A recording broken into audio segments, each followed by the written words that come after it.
चिंटू अपनी सौतेली माँ के साथ रहता था। चिंटू पेड़ से लकड़ियाँ काटता और उन्हें बाजार में बेचता। माँ ये लीजिए, मैं आपके लिए आम लेकर आया। माँ मुझे भूख लगी है, खाना ला दीजिए। जा, रसोई में कल का बासी खाना पड़ा है, उसे जाकर खा ले। चिंटू की सौतेली माँ उसे बिल्कुल भी प्यार नहीं करती थी।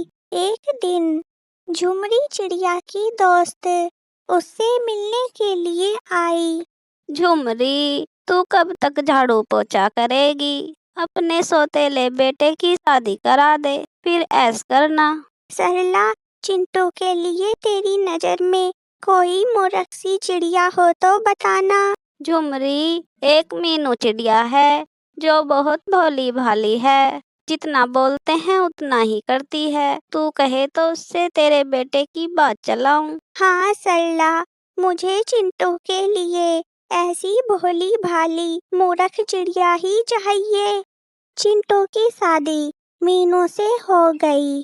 कुछ दिनों बाद मीनू ने एक बच्चे को जन्म दिया। कुछ दिनों बाद चिंटू लकड़ियाँ बेचकर आम लेकर घर आया। दादी दादी, एक आम मुझे भी दो।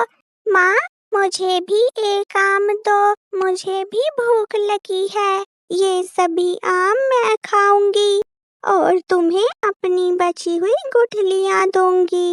नहीं, मैं गुठली नहीं खाऊंगा, मुझे पूरा आम चाहिए। माँ कितने सारे आम तो हैं, एक आम आप गोलू को दे दीजिए, बाकी आप खा लेना। छी छी, पाल पोस कर इतना बड़ा कर दिया और आज तू मेरे सामने ही जुबान चलाता है। चली जाती हूँ मैं इस घर को छोड़कर, फिर तू अपने परिवार को पेट भरकर आम खिलाना। नहीं माँ, घर छोड़ने की बात नहीं करिए। एक दिन पेड़ काटते हुए चिंटू के दोनों पैरों में कुल्हाड़ी लग गई। चिंटू, तुम्हारे दोनों पैरों में फ्रैक्चर हुआ है, तुम 3 महीने तक कोई काम नहीं कर सकते। इसे तो मिल गया घर में आराम करने का मौका। ओ महारानी सुन, मुझे नहीं पता तू क्या करेगी, लेकिन जब तक तेरा पति ठीक नहीं हो जाता, पूरे घर का खर्चा तू उठाएगी, वरना मैं तुम सबको इस घर से निकाल कर बाहर कर दूंगी।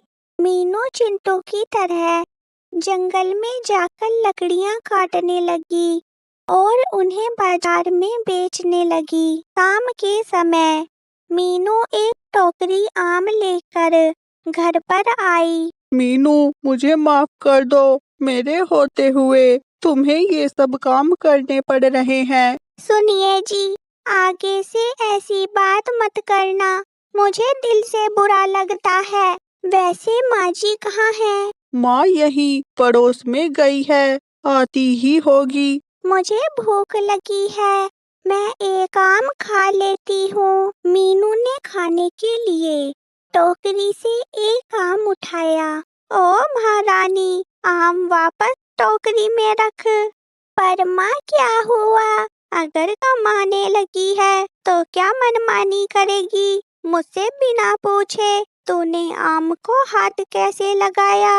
माँ, मुझे भूख लगी थी, मुझसे बहस करती है, निकल जा मेरे घर से। माँ वो बेचारी काम से थकी हुई आई है, आप उसके साथ ऐसा क्यों कर रही हैं? चुप करके लेटा रह, या तुझे भी इसके साथ अपने घर से निकाल दूं। मीनू घर से निकलकर चली गई। अब तो माँ मुझे घर के अंदर भी नहीं आने देगी। मेरा बेटा गोलू उठकर मुझे ढूंढेगा। तभी मीनू की नजर एक आम के पेड़ पर गई। भूख लगी है, जल्दी से आम तोड़कर खा लेती हूँ। मीनू ने एक पत्थर आम को फेंककर मारा। आम पेड़ से नीचे गिर गया। मीनू ने जैसे ही आम को हाथ लगाया, आम पेड़ पर जाकर चिपक गया। मीनू ने फिर दोबारा से पत्थर फेंका। आम जमीन पर गिरा। मीनू ने जैसे ही आम को उठाने की कोशिश की, आम फिर पेड़ से जाकर चिपक गया। मेरी तो किस्मत ही खराब है। रुको रुको, तुम रो मत, मैं तो यूं ही तुम्हारे साथ मजाक कर रहा था। तुम पेट भरकर आम खाओ। मीनू ने पेट भरकर आम खाए। पेड़ भैया, मैं 2 आम अपने घर ले जाऊं? मीनू, तुम तो बहुत मासूम और सीधी हो। बताओ तुम्हें क्या परेशानी है, मुझे बताओ। मीनू ने पेड़ को पूरी बात बताई। मीनू, मैं यहाँ एक मैंगो हाउस पर कट करूँगा। तुम उस मैंगो हाउस के अंदर जाने पर एक मैंगो ट्री मिलेगा जिस पर सोने के आम लगे होंगे। तुम उस पेड़ से एक गोल्डन मैंगो तोड़ना, और हाँ, एक से ज्यादा का लालच करोगे तो आफत में पड़ोगे। तभी वहाँ एक मैंगो हाउस प्रकट हुआ। मीनू मैंगो हाउस के अंदर आ गई। इतने सारे सोने के आम।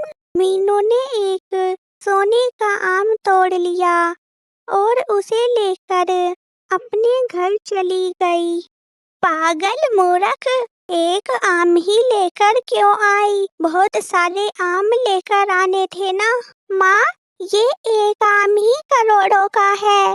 इस एक आम से हमारी सारी परेशानी दूर हो जाएंगी। झुमरी मीनू को लकड़ी से पीटने लगी। माँ, पेड़ ने बोला था अगर एक से ज्यादा आम का लालच करोगे तो आफत में पड़ोगे। माँ, बेचारी ने तुम्हें एक आम तो लाकर दिया, मत पीटिए, छोड़ दीजिए उसे। चल, मुझे लेकर चल उस पेड़ के पास, बोरी भरकर आम लाऊंगी। मीनू झुमरी को पेड़ के पास ले आई। झुमरी ने पेड़ को अपनी दुख भरी झूठी कहानी सुना दी। तभी वहाँ मैंगो हाउस प्रकट हुआ। झुमरी मैंगो हाउस के अंदर चली गई। अरे, इतने सारे सोने के आम! उस मूर्ख मीनू से सिर्फ एक ही आम टूटा। अभी एक बोरी भर लेती हूँ। झुमरी ने पेड़ से बहुत सारे सोने के आम तोड़ लिए। तभी पेड़ ने अपनी आंखें खोली और झुमरी को उल्टा लटका लिया। नालायक बुढ़ी खुसट, लालची, तेरा परिवार कितना भोला भाला है और तू उन पर हुकूमत चलाती है, उन्हें पीटती है। मैं आज तुझे जीवित नहीं छोड़ूंगा। गोल्डन पेड़ झुमरी को पटक पटक कर पीटने लगा। अरे नहीं पीटो रे, नहीं पीटो। अब मैं सबके साथ प्यार से रहूंगी, किसी को परेशान नहीं करूंगी। पेड़ ने झुमरी को छोड़ दिया और झुमरी को हमेशा के लिए सुधार दिया। झुमरी अपने पूरे परिवार के साथ खुशी से रहने लगी।